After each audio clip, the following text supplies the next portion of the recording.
cumprimentar-vos a todos, agradecer muito o convite da FNAM e agradecer também aos meus alunos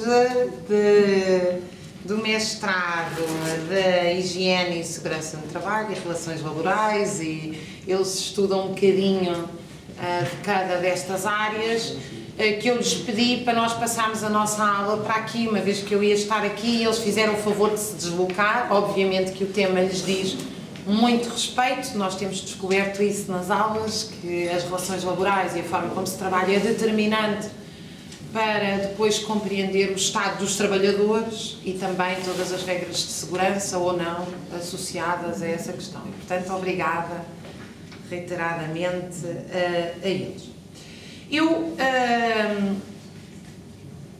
A saúde é, enfim, isto não tem nada de novo, mas é algo muito complexo, embora em Portugal, não sei se os médicos aqui presentes concordam comigo, normalmente quando se fala de saúde, fala-se do fim da linha, ou seja, do doente e do hospital. Portanto, nós temos aquilo que se chama uma saúde hospitalocêntrica. Eu partilho da opinião que a saúde começa muito antes disso. A saúde começa na forma como nós nos deslocamos para o trabalho. Se nós levamos 3 horas a chegar ao trabalho, nós já não chegamos com a mesma saúde ao trabalho com que saímos de casa. Se formos em pé, se formos apertados, se formos desconfortáveis, nós já não chegamos da mesma forma se tivéssemos levado meia hora. Portanto, quando nós falamos da qualidade do transporte coletivo ou da qualidade do transporte, nós também estamos a falar de saúde. A saúde começa, obviamente, e eu vejo aqui alguns colegas dos determinantes sociais da saúde que sabem muito melhor do que eu estou a falar na questão primordial da alimentação. Ora, num país que tem salários que se estão a tornar abaixo da reprodução biológica, ou seja, um país que tem por padrão um salário que não é um salário mínimo, aliás já há países que começam a estabelecer uma diferença entre o salário mínimo e o salário necessário, nomeadamente o Brasil. Eu penso que o último cálculo do salário necessário apontava para 4 vezes superior ao salário mínimo, não posso confirmar estes dados agora. Portanto, nós estamos a falar de um salário necessário para pagar a habitação, a roupa, a alimentação sua e dos filhos, todos os cuidados associados, etc. Nós, neste momento, não temos isso, tanto que se criaram uma panóplia de instituições assistenciais focalizadas. Nós não estamos a falar de Estado Social, gostaria de fazer esta diferença porque no estudo da saúde que eu coordeno esta é uma diferença absolutamente central.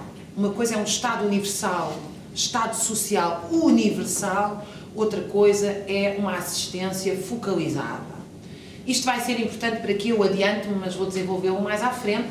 É completamente diferente. Nós temos as portas de um hospital aberto, em que todos os pobres ou ricos lá entram e foi pago através de um processo redistributivo de impostos progressivos, quem tem mais paga mais, quem tem menos paga menos. Isto significa que à porta do hospital não é perguntada a essa pessoa se ela é médica ou operária, se ela é desempregada ou empregada, se ela é reformada ou criança, e ela não paga em função do seu estado. Onde é que eu quero chegar com isto? Eu acho que nós estamos a caminhar para uma saúde que atende a força de trabalho produtiva e tende a negligenciar a força de trabalho que já não compensa do ponto de vista da acumulação, nomeadamente os doentes crónicos e os reformados.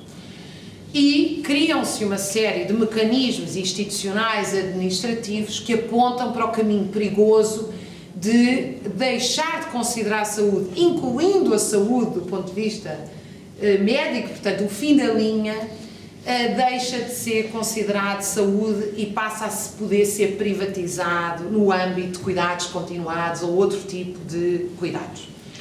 Quem foi pioneiro nisto, como noutras questões terceiro-mundistas na Europa, foi a Inglaterra. Do ponto de vista das relações laborais, é o terceiro mundo da Europa, como vocês sabem, e a Inglaterra foi pioneira na distinção entre health e care. Health destina-se cada vez mais à força de trabalho produtiva, care pode ser privatizado. Portanto, se nós somos adultos plenamente, nas nossas capacidades plenas, físicas, cheios de força e entusiasmo para trabalhar 8, 9, 10, 14, 16 horas, como começa a ser normal neste século XXI, nós temos direito ao health. Se nós temos uma doença crónica incurável, passamos para o care. A tendência é que o care seja privatizado. Portanto, a ideia de que a saúde passa a ser uma exclusividade da força de trabalho produtiva. Eu creio que isto é uma tendência, ainda não se verifica, nem sequer se verifica de forma plena, ou melhor, verifica-se parcialmente. Portanto, já foram quem trabalhou sobre isto, que nós vamos publicar em breve em Portugal, a Ursula Unes, na Inglaterra, trabalhou sobre isto, sobre a questão dos serviços públicos em Inglaterra, e já estudou esta diferença entre health e care, quando as pessoas que entram no care entram num sistema de seguro privado. Isto levanta-nos questões muito importantes, porque verdadeiramente a saúde moderna, a saúde do modo de produção capitalista, portanto a saúde organizada, sistematizada, organizada tendencialmente por instituições estatais ou regionais, mas com algum tipo de centralização e plano, é algo muito recente. Também é recente o Estado Nacional e as cidades, também é recente o trabalho assalariado. Portanto, não é nada estranho que numa aldeia há 150 anos atrás, embora quem fez o serviço médico à periferia possa reconhecer esta minha descrição há 40 anos atrás e não há 50, mas não é nada estranho que há 150 anos atrás as pessoas... Primeiro é o mito de que as pessoas eram portuguesas. Não eram portuguesas, coisa nenhuma. Eram da aldeia e chegar à aldeia seguinte era uma aventura de 8 ou 10 horas. Portanto, as pessoas sentiam-se antes de mais pertencentes à sua aldeia.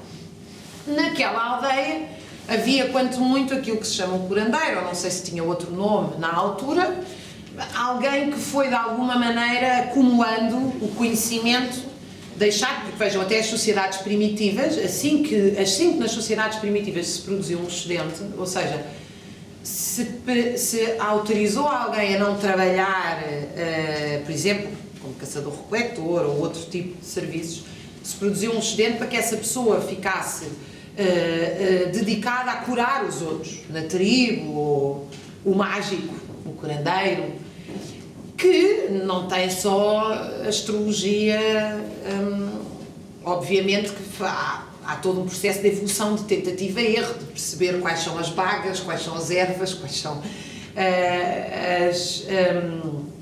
as possibilidades de curar as pessoas.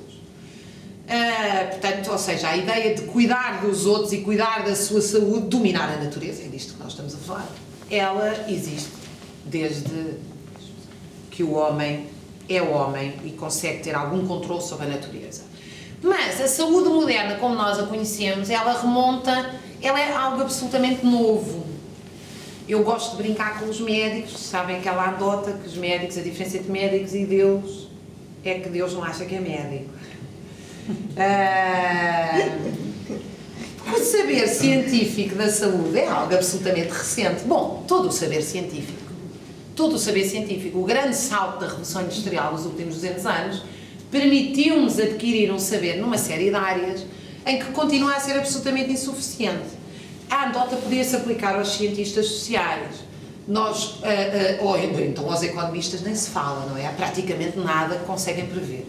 Portanto, quer dizer, o saber científico é algo relativamente recente. Se nós olharmos para a saúde, o que é que era no século XIX? Quais são os primeiros cuidados estatais? São do ponto de vista da saúde pública, controle de doenças, tuberculose e outros, nos núcleos urbanos. Não é? É aí as primeiras medidas, no final da monarquia constitucional, no início da República, visam essencialmente isso. Porque o que se passava era que nós estávamos a passar por um processo histórico de proletarização e assalariamento das classes camponesas que chegam às cidades. Uma parte chega às cidades em péssimas condições de alimentação e em condições de trabalho incerto, como aliás é característico do modo de produção que nós vivemos, não é? O trabalho com direitos e o direito ao trabalho é uma exceção que na Europa e em Portugal durou 3, 4 décadas, não mais do que isso. E portanto as primeiras medidas vão no sentido justamente de garantir esse nível de saúde. À medida que se dá a urbanização, a escolarização e a complexificação da produção capitalista, nós temos uma maior divisão do trabalho e também temos uma maior especialização do trabalho. Isto significa que a produção capitalista começa a exigir uma força de trabalho especializada em muitos setores. E esta força de trabalho custa tanto a formar que ela tem que ser mantida.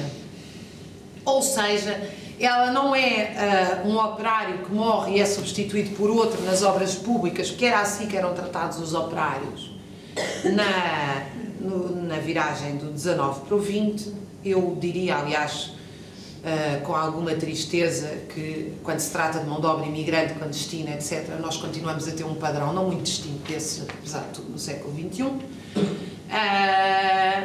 Mas é verdade que mesmo durante o Estado Novo, quando se dá o processo de intensificação da industrialização depois dos anos 60, há é feita uma conta muito racional em que rapidamente algumas grandes empresas chegam à conclusão que com escassez de força de trabalho devido à guerra colonial e à imigração, esse é um salto importantíssimo na evolução dos cuidados de saúde em Portugal, é preciso ter algum tipo de cuidado mais sistematizado, nomeadamente em empresas onde essa força de trabalho era escassa e onde, por ser escassa, estava a subir o custo unitário do trabalho, ou seja, a massa salarial.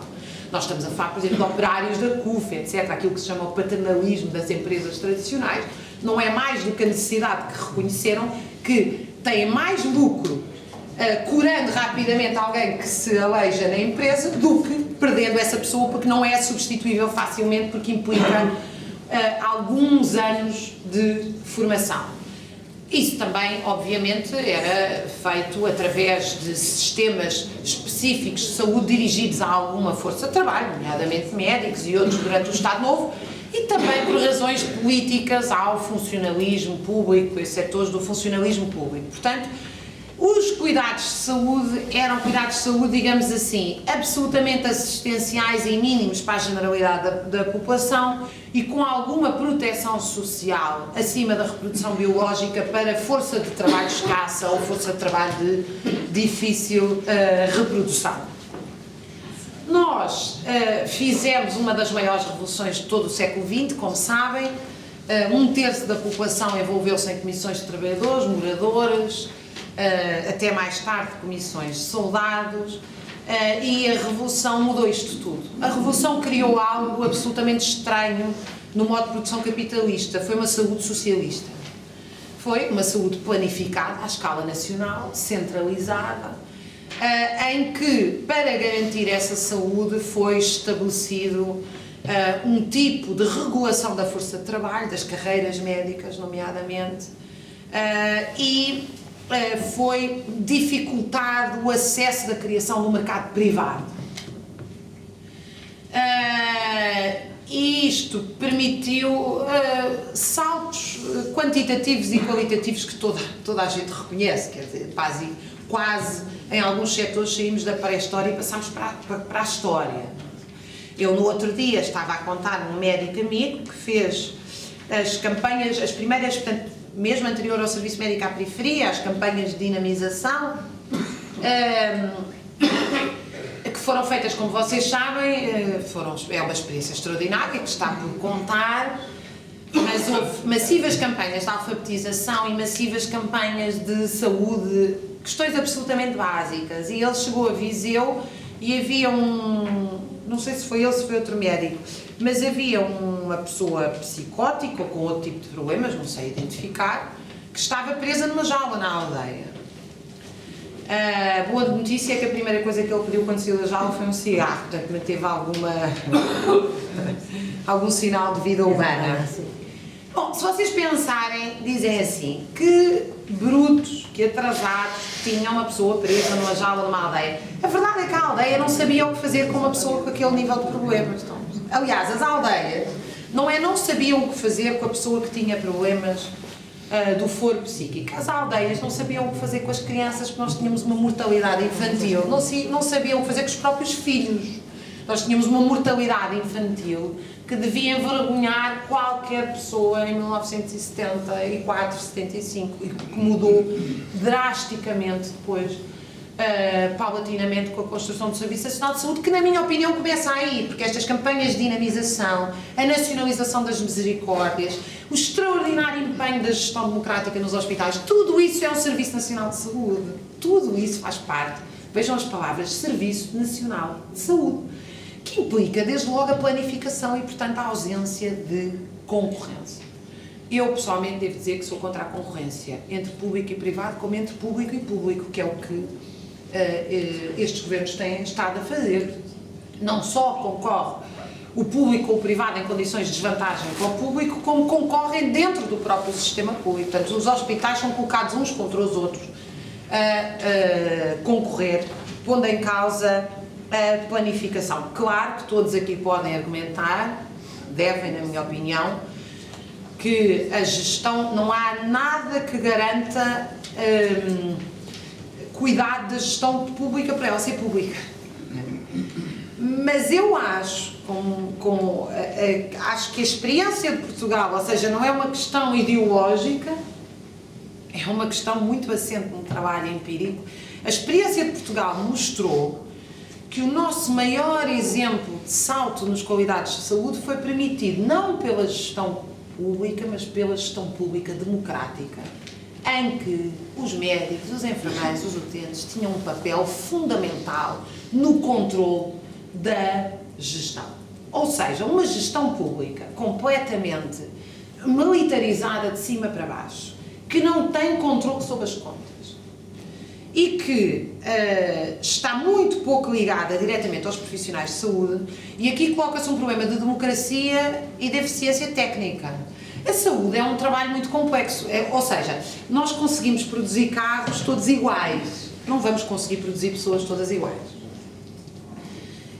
E eu depois queria desenvolver esta questão convosco, se não ultrapassar o meu tempo. A saúde, uma população, um determinado centro de saúde, ou um determinado hospital, um determinado espaço que presta cuidados de saúde, presta cuidados a uma população extremamente complexa do ponto de vista de quem eles são, socialmente, de quem eles são fisicamente, de quem eles são emocionalmente. E, portanto, não há ninguém, o melhor gestor do mundo, formado em gestão, embora nós desde 2008 e da falência de todos os grandes bancos e empresas possamos dizer que ser formado em gestão não dá à partida um cartão de grande capacidade de gerir, seja o que for, mas dizendo que se nós tivéssemos grandes gestores formados nas escolas de gestão, e portanto estou aqui a pôr uma hipótese académica, nós precisávamos ter médicos a definir a gestão. Isto não quer dizer que não seja combinado com questões técnicas, de gestão de contas e outros. Tornou-se mais complexo, gera mais dinheiro, as coisas podem ser e devem ser combinadas. Mas a ideia de que um médico está lá na gestão só, passa a expressão, para enfeitar, porque as medidas são medidas essencialmente que têm a ver com a produção de lucro, ela é uma ideia incapaz de responder à complexidade das populações a quem se presta cuidados de saúde. E entra aqui na questão do lucro e riqueza, que me parece muito importante, que eu já discuti com os meus alunos que estão aqui presentes. Se eu tenho 2 médicos num hospital a operar 5 horas por dia, eu produzo uma determinada riqueza. Se eu tenho um médico cansado a operar 10 horas, eu talvez produza mais lucro, porque eu não paguei ao segundo médico, mas eu não produzo mais riqueza. E esta é uma distinção absolutamente fundamental que nós temos que fazer quando analisamos o Estado Social. Nós temos que analisar se eu gasto dinheiro a comprar mais uma máquina, e eu penso que essa é uma questão que eu continuo aqui a provocar os colegas médicos e da área da saúde, penso que é uma questão que deve ser avaliada muito bem a fundo, que é a relação custo-benefício da utilização das tecnologias, quanto é que isso custa, mas sobretudo se isso implica não contratar profissionais de saúde, nós temos aqui um problema sério de gestão, não? Nós temos um problema sério quando nós temos o caso da ressonância magnética concreto. Este é um caso que aconteceu comigo, portanto eu conto-vos. Eu fui fazer uma ressonância magnética. Foi marcada para daí a 1 ano e meio. Obviamente que quando marcaram uma ressonância magnética para daí a 1 ano e meio, o que estavam a dizer é não há ressonâncias magnéticas. Compreendem o tempo. A relação do tempo na saúde é absolutamente fundamental. Portanto, dizer só há daqui a 1 ano e meio ou dizer não temos é exatamente a mesma coisa. Bom, o caso lá foi avaliado internamente e a ressonância magnética passou para daí a 3 meses.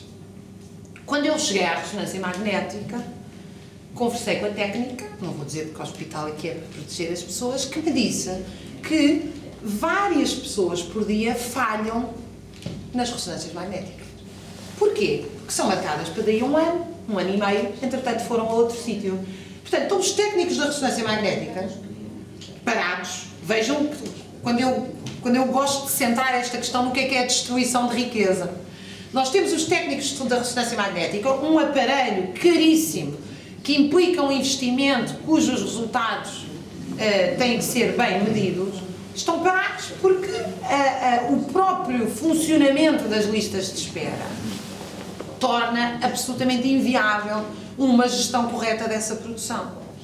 Mais inviável torna quando nós temos essas máquinas paradas porque não há profissionais de saúde, ou quando nós temos um anestesista 1 hora à espera de um maqueiro, ou quando nós temos médicos a fazer relatórios que deviam estar a ser feitos por um secretariado de saúde que devia estar, na minha opinião, permanentemente com o médico. O médico não tem nada a estar a abrir um computador e a preencher fichas, na minha opinião. Digo-vos isto, não é porque é degradante ou pouco para a profissão. É porque nós levamos 30 anos a formar um médico, é um custo social gigantesco. A ideia não é que ele esteja 10 minutos à volta de um computador. O médico tem que estar concentrado no seu doente, a fazer aquilo que sabe, e ao lado tem que ter um secretariado de saúde ou um técnico que vá escrevendo, vá fazendo os relatórios. Porquê? Porque nós ganhamos muito mais.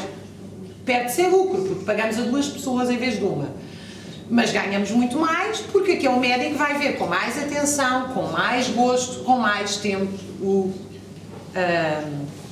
o doente. Nós vivemos hoje, o capitalismo e a máquina a vapor trouxeram-nos um mundo novo, quer dizer, a humanidade evoluiu mais nos últimos 200 anos do que em todo o tempo para trás. Mas todos os modos de produção são históricos, este também. Nós vivemos um modo de produção de declínio do capitalismo em que se estendeu a acumulação a todos os cantos do planeta.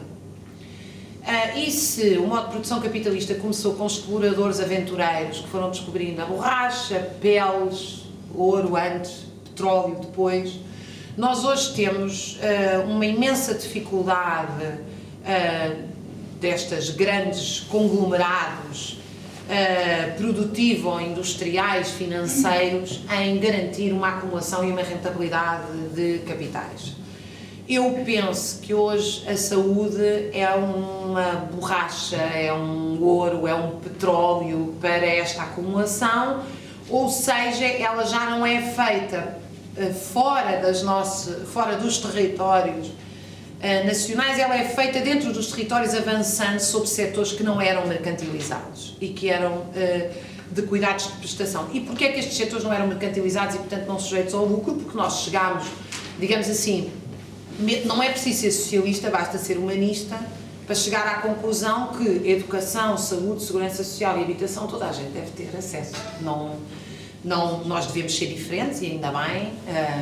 Eu, pessoalmente, acho e sou defensora de que as remunerações devem ser diferentes, não acho que seja aceitável remunerações mínimas,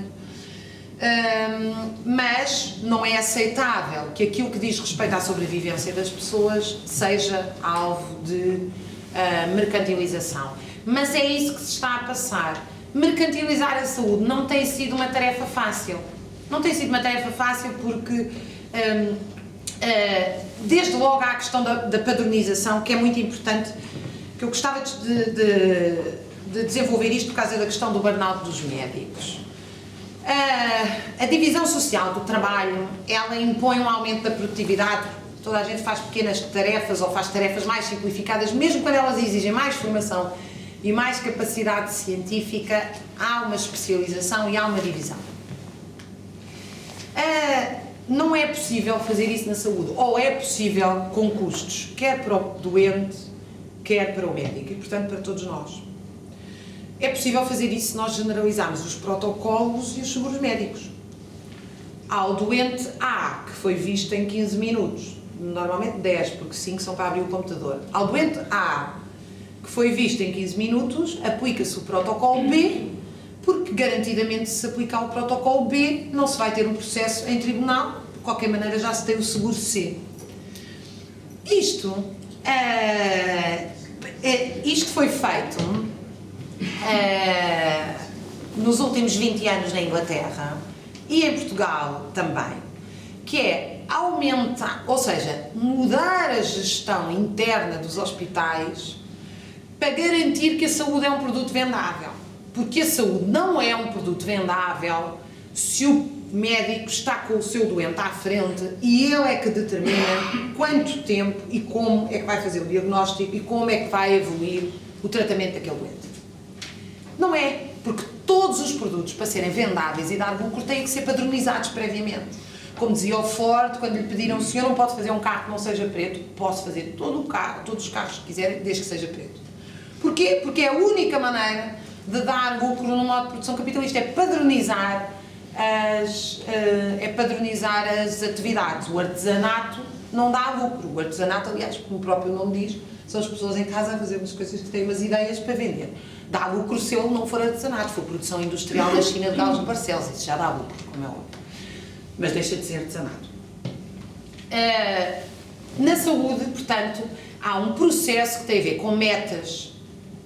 É curioso porque vários dos meus colegas defendem que o Fordismo acabou, portanto a grande fábrica acabou.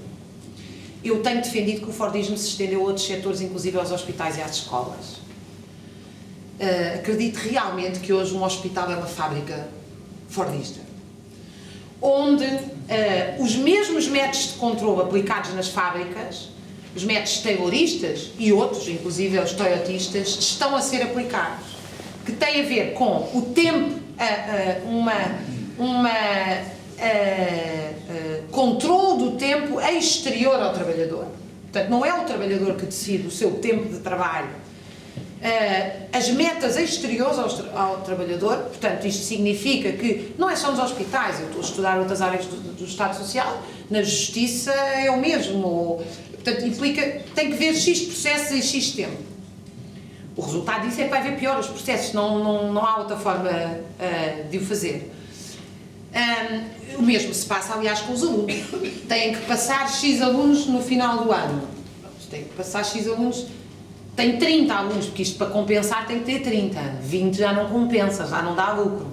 Claro que nós perdemos imenso, nós estamos a perder pessoas qualificadas, porque um aluno não aprende o mesmo se tiver o cuidado e a atenção do que se estiver ali num tapete rolando. E acho curioso porque no outro dia eu estava no Brasil a conversar disto com a área da educação dos meus colegas e eles mostraram uma fotografia do governo brasileiro em que aparece um tapete rolante fordista e as crianças numa carteirinha, e aquilo era uma propaganda do governo brasileiro a dizer: nós estamos a melhorar a educação.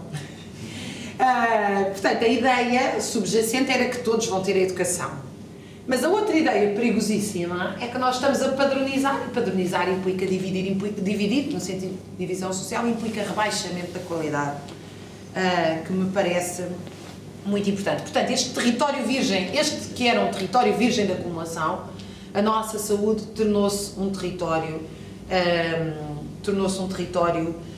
sujeito à acumulação, mas para estar sujeito à acumulação teve que haver alterações fundamentais na gestão para garantir essa padronização e rentabilidade dos capitais que estão aí investidos. De tal forma, esta padronização acontece que, por exemplo, o Governo do Reino Unido já declarou algo chamado indústria dos serviços públicos. Portanto, não têm medo de utilizar a expressão indústria dos serviços públicos. A saúde passa a ser uma indústria como outra qualquer e calcula-se, penso que no Reino Unido o cálculo do PIB foi qualquer coisa como 7%